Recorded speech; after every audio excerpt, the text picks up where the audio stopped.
À l'image d'un chef d'orchestre, d'un réalisateur ou d'un metteur en scène, le maître de jeu est indissociable de son art. Oui, le jeu de rôle peut être présenté comme tel.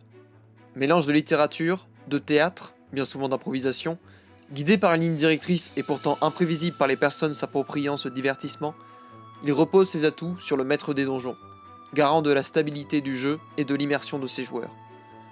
Comment peut-on alors franchir le palier, passer de l'autre côté de l'écran, sans trébucher ?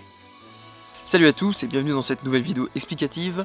Lançons-nous dans le vif du sujet, comment faire pour bien démarrer en tant que maître de jeu.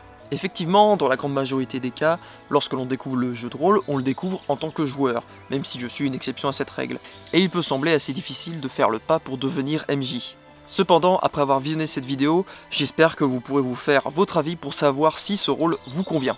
Tout d'abord, il y a des choses sur lesquelles je ne vais pas revenir car je les ai déjà abordées lors des deux précédentes vidéos explicatives et les conseils qui y sont peuvent s'appliquer au MJ. Je vais donc considérer que vous avez déjà au moins les bases du JDR ou un peu joué. Ensuite, sachez qu'être MJ ça prend du temps, voire beaucoup de temps lorsque vous débutez ou selon les cas. Vous passerez souvent plus de temps à préparer une partie qu'à la jouer, notamment si vous créez votre propre scénario, ce qui est un avantage non négligeable pour la partie. Vous connaissez forcément mieux un scénario que vous avez créé de toutes pièces et les personnages intervenant dans l'histoire par rapport à un scénario tout fait où la connaissance de chaque détail doit être excellente au risque d'avoir des problèmes dans l'immersion ou de mémoire qui vous mettraient en difficulté. Il y a également plus d'exigences pour le MJ concernant l'interprétation des personnages. En effet, il faut donner une atmosphère cohérente avec la partie que vous jouez, et les PNJ que vous interpréterez devront être cohérents avec leur personnalité, leurs convictions, ce qui est indispensable pour une bonne immersion de vos joueurs. Une fois ceci dit, dans l'optique de préparer vos parties, pensez d'abord à ce que vous préférez dans le JDR.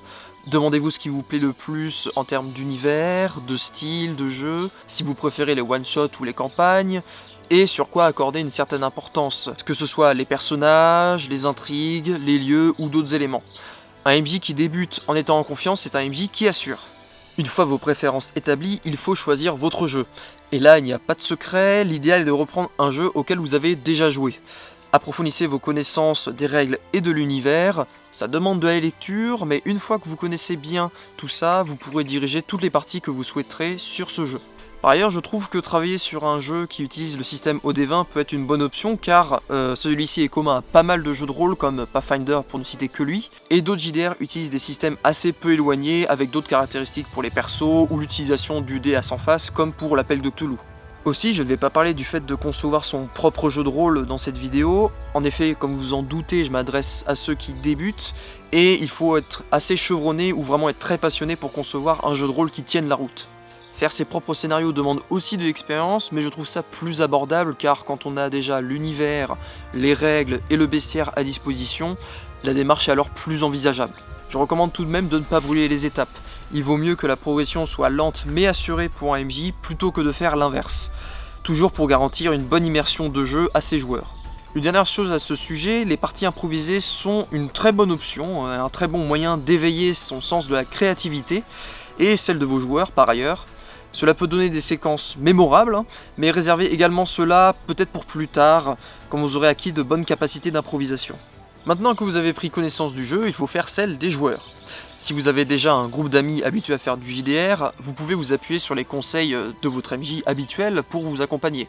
Et puis ça pourrait lui faire plaisir d'échanger sa place avec la vôtre. J'avoue qu'avec le fait qu'il y ait beaucoup plus de joueurs que de MJ, je galère parfois à trouver, et même souvent, quelqu'un pour prendre mon rôle et puis que je redevienne joueur pour un temps.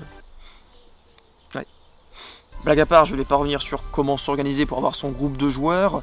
Assurez-vous de bien fixer le cadre de la partie en termes de lieu et d'horaire et discuter en amont avec les joueurs pour savoir s'ils ont des attendus et fixer les vôtres pour que chacun cerne éventuellement les styles de jeu des autres et puisse s'adapter en conséquence.